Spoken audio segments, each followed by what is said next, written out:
네, 먼저 이거 한번 보겠습니다. 천재 수사관이죠. 트럼프 2기 내각에서 FBI 국장에 새롭게 임명이 된 캐시 파텔입니다. 이 캐시 파텔이 SNS에 글을 올렸습니다. No one is above the law. 법 위에 있는 사람은 없습니다. 라는 뜻입니다. 꼭 우리나라의 누구를 저격한 글 같은데요. 사실 그런 건 아니고요. 이건 사실 미국에서 트럼프의 상황을 알면 좀 이해가 되는 그런 글입니다. 현재 트럼프 대통령은 엄청난 양과 그리고 또 충격적인 내용의 행정명령에 엄청나게 많이 사인을 하면서 빠른 속도로 지금 미국을 정상화시키고 있는 그런 대통령이죠. 그런데 그 행정명령을 실제로 발효시키기 위해서는 미국 연방사법부의 승인이 필요합니다. 미국도 우리나라와 마찬가지로 대통령이 이제 뭘 하려고 하면 굉장히 딴지를 거는 그런 세력들이 정말 많습니다. 그 대표적인 세력이 바로 이 사법부, 판사들로 지금은 압축이 되어 있습니다. 지금 이 딴지를 거는 세력이 엄청나기 때문에 갖가지의 소송과 법적인 분쟁이 계속해서 발생을 하고 있습니다. 그래서 결국 이 키를 판사들이 쥐고 있었던 그런 상황인데요. 초반에는 이 판사들이 임기 초반에는 물론 지금도 3개월밖에 안 돼서 임기 초반이긴 합니다만 트럼프의 말에 수긍하는 듯 했습니다.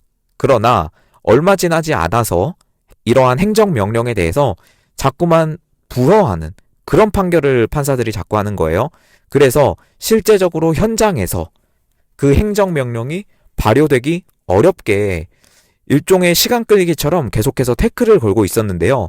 그러나 역시나 트럼프의 힘이 지금은 절대적인 그런 상황이기 때문에 이 사법부도 어느 정도 굴복하고 조금 고개 숙이고 그렇게 들어가는 수순이 있었습니다.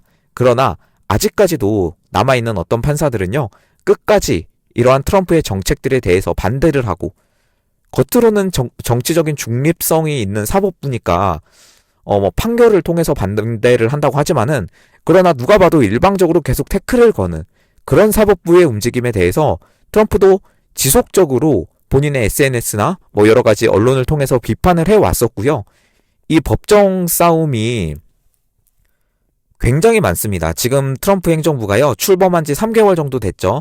그 3개월간 소송이 걸린 횟수만 해도 150건 이상이라고 합니다. 정말 어마어마한 수치죠. 지금도 계속 늘어나고 있습니다. 미국 민주당에서도 계속해서 이런 사법부를 통해서 트럼프 대통령을 역시나 압박을 하고 있고요. 꼭 이것만 봐도 우리나라의 상황을 보는 것 같습니다. 윤석열 대통령님이 지적하신 그 사법 카르텔에 대한 문제가 정말 이번 사태 때 많이 드러났습니다. 헌법재판소도 말할 것도 없고요. 법원도 그렇고 고등법원, 대법원 말할 것도 없이 이러한 사태들이 계속해서 드러나고 있는데 미국도 마찬가지고 우리나라도 마찬가지인 것 같아요. 한 예를 들어보겠습니다. 지난 16일 날 트럼프 대통령은 명령을 통해서 베네수엘라의 그 갱 조직이 있습니다. 그 조직 아시죠? 트렌데아 라과라고 하는 그런 조직이 있는데 이 소속으로 의심이 되는 238명을 엘살바도르로 추방시키는 그런 명령을 내렸습니다. 엘살바도르가 굉장히 그러한 걸로 좀 유명하고 굉장히 악명 높은 그런 국가인데요. 트럼프 대통령이 이렇게 하기 위해서 적성국 국민법이라고 하는 법을 적용을 했어요. 굉장히 오래된 법입니다. 많이 적용이 되지 않았던 법이기도 하고, 그런데 트럼프 대통령이 직접 이 법을 들어서 이러한 사람들을 엘살바도르로 추방시키는 그런 행정명령을 했고요.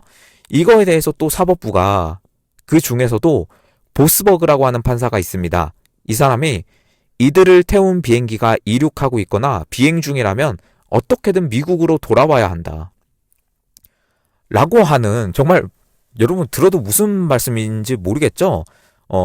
이러한 말을 하면서 이 사람들에 대한 판결을 조금 옹호하는 그런 판결을 계속해서 했었습니다. 추방에 대해서 불복하는 판결을 한 거예요.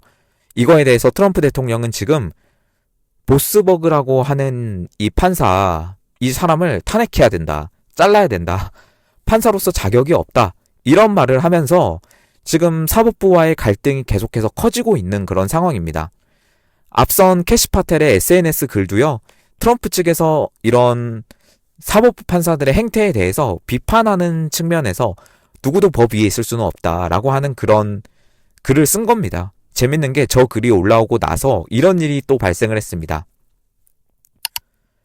FBI가 직접 불법 체류자를 도피시키는 걸 도왔다라는 명목으로 그 미국의 한나 듀간이라고 하는 판사가 있어요. 위스콘신주의 판사입니다. 이 판사를 체포를 했습니다.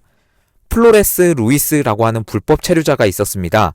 이 한나 듀간이라는 판사가 플로레스 루이스의 경범죄 문제를 담당하고 있었습니다.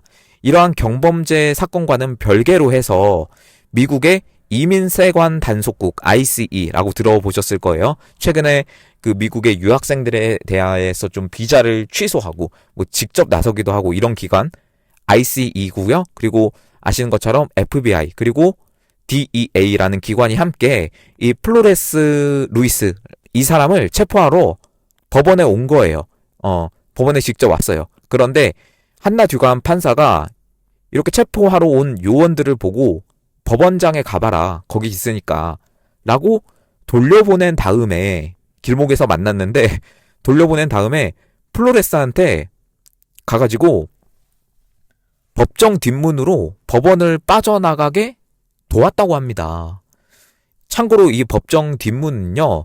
우리가 뭐 지난 법원에 이제 또 집회도 있고 뭐 그래서 가보셔서 아시겠지만 정문이 있습니다. 그리고 그 피고인들이나 각종 주요 인물들이 출입을 하는 그런 일종의 쪽문이나 뒷문 그런 게 있어요. 이 법원 여기도 있었나 봐요. 그래서 이 듀간 판사가 그 문을 열어주면서 플로레스 루이스한테 너 저기로 나가라. 대피해라. 라고 그렇게 도피를 도왔다는 거예요. 그래서 FBI가 뒤늦게 이걸 알게 되어가지고 추격에 나섰고 도망가는 플로레스를 잡았다고 합니다. 또 듀간 판사 역시 은닉죄로 체포를 FBI가 직접 했다고 합니다. FBI는 이 판사에 대해서 최대 징역 5년을 주장을 하고 있고요. 사실 뭐 당연하겠지만요. 미국의 행정부에서 이 사법부의 판사를 체포한다는 게 일반적인 일은 아닙니다. 뭐 상상도 할 수 없는 일이죠, 사실은. 물론 판사가 이러한 죄, 명목이 있어서 체포를 당한 거긴 하지만 단순히 이 듀간 판사 행동도 있습니다. 그런데 많은 전문가들은 이번 사건이 트럼프 행정부와 사법부의 갈등이 점차 심화가 되고 있고 앞으로 더 커질 것이다. 이런 식으로 예측을 하고 있기는 합니다. 그리고 누가 봐도 그렇죠. 저는 개인적인 생각으로는요. 트럼프 대통령이 어떻게든 해낼 거라고 보고요. 그동안 정말 많은 위기가 있었지만 결국에는 다 해냈었던 트럼프입니다. 1기 끝나고 그 바이든 정부 4년 동안 얼마나 많은 그 고난과 시련이 있었습니까? 물론 1기 때도 그렇고요. 뭐 탄핵을 한다 그랬다가 정작 넘어가지는 못했고 뭐 그랬었던 적도 있었고 2기 때도 지금 마찬가지입니다. 엘 그린이라고 하는 미국 민주당의 아주 그 반 트럼프 인사가 있는데 이 사람이 직접 트럼프 탄핵 소추안을 발의하겠다 또 이러고 있습니다. 지금 이런 상황이에요. 그러나 이번에도 역시나 마찬가지로 트럼프가 이길 거라고 생각을 하고요. 뭐 일종의 시간 끌기지 이걸 가지고 뭐 트럼프가 무슨 함정에 빠졌다, 뭐 큰 일이 났다, 뭐 돌아올 수 없는 강을 건넜다 이렇게 해석하는 거는 저는 누가 봐도 너무나 확대 해석이라고 보입니다. 트럼프 대통령과 사법부와의 이 대립은요. 또 새로운 소식이 나오면 바로 전달해 드리도록 하고요. 현재 지금 미국이 부과한 관세에 대해서요. 제3국에서도 아주 재밌는 상황들이 나오고 있습니다. 그리고 그 중심에는 베트남이라는 동남아시아의 아주 큰 국가가 있습니다. 바로 어제자의 기사입니다. 이 핑진시죠. 시시라고 부르겠습니다. 시시의 반미연대를 외면한 베트남. 우리는 미국과 독특한 유대를 가지고 있다. 라는 내용인데요. 이게 무슨 말이냐 하면 지지난주인가요? 트럼프 대통령이 중국에 부과한 145% 무려 어마어마한 145%라는 관세에 대해서 중국도 보복관세로 125%를 부과했습니다. 그러나 지난 영상에서 제가 말씀드렸다시피 조용히 반도체 분야에 대해서는 이 보복관세를 철회한 중국입니다. 이어서 근데 바로 개시한 행동이 있습니다. 그게 뭐냐 하면 바로 동남아시아를 이 CC가 직접 순방을 하면서 본인들의 뜻을 전달을 하기 시작한 겁니다. 베트남, 말레이시아, 캄보디아 여기를 방문을 했는데요. 그 나라 주석이라는 그 CC, 그 사람이, 방문을 했지만, 사실상 빈손으로 돌아온 것 같습니다. 사실, 중국이라는 나라가 굉장히 고자세의 외교를 하지 않았습니까? 다른 나라를 좀 굴복시키고 약간 무시하고 막 그런 행태를 많이 보였는데 이번 미국 관세 부과 사건 이후로 굉장히 저자세로 동남아시아를 직접 순방을 하는 그런 태도를 보였단 말이죠. 그것도 굉장히 웃기긴 했는데 결국에는 빈손으로 돌아온 것 같아요. 대한민국이나 뭐 일본 그리고 뭐 유럽까지도 바로 미국이랑 협상하는 쪽을 선택을 하는 것 같아서요. 이탈리아 총리도 지금 미국을 만났습니다. 아마 중국이 가장 먼저 눈을 돌린 게 동남아시아 시장인 것 같습니다. 그동안 다른 나라들보다 이 무역 의존도, 대중 무역 의존도가 다른 나라들보다 상당히 높았던 곳이 바로 이 동남아시아 쪽 시장이기 때문입니다. 그래서 베트남이 어제 우리는 미국과 독특한 유대를 가지고 있다라고 말한 게 중국의 CC가 방문한 바로 직후에 나온 말입니다. 여러분 참 시기가 굉장히 미묘합니다. 이건 누가 봐도 미국과 협상을 하겠다는 걸로 받아들여지죠. 그 속을 보면 더 노골적인데요. 베트남 팜민진 총리를 만났습니다. 지금 베트남의 총리입니다. 이 사람을 만나서 이 CC가 뭐라고 했냐면 함께 패권주의와 일방주의 그리고 보호주의에 반대하자. 전략적인 소통을 강화하고 패권주의에 맞서자. 공동으로 일방적인 것들에 대해서 반대하고 세계 자유무역 체제와 산업 공급망의 안정을 유지해 나가자. 라고 말을 했습니다. 본인들이 뭐 세계 자유무역 체제에 대해서 말할 자격이 있는지는 모르겠지만요. 이게 무슨 뜻이겠어요, 여러분? 함께 패권주의, 일방주의, 보호주의에 맞서자. 공동적으로 일방적인 것에 반대하자. 뭐 이렇게 말한 게 여러분 이게 무슨 뜻이겠어요? 반미 연대를 구축을 해서 미국에 함께 대항하자. 이런 뜻이죠, 누가 봐도. 근데 여러분 재밌는 게 이제 나옵니다. 베트남 관영 매체는요, 이 발언을 아예 보도조차 하지 않았다고 합니다. 베트남도요, 공산입니다, 여러분. 공산당입니다. 그래서 관영 매체라는 게 정부 측의 의견을 반영하는 굉장히 중요한 신호예요.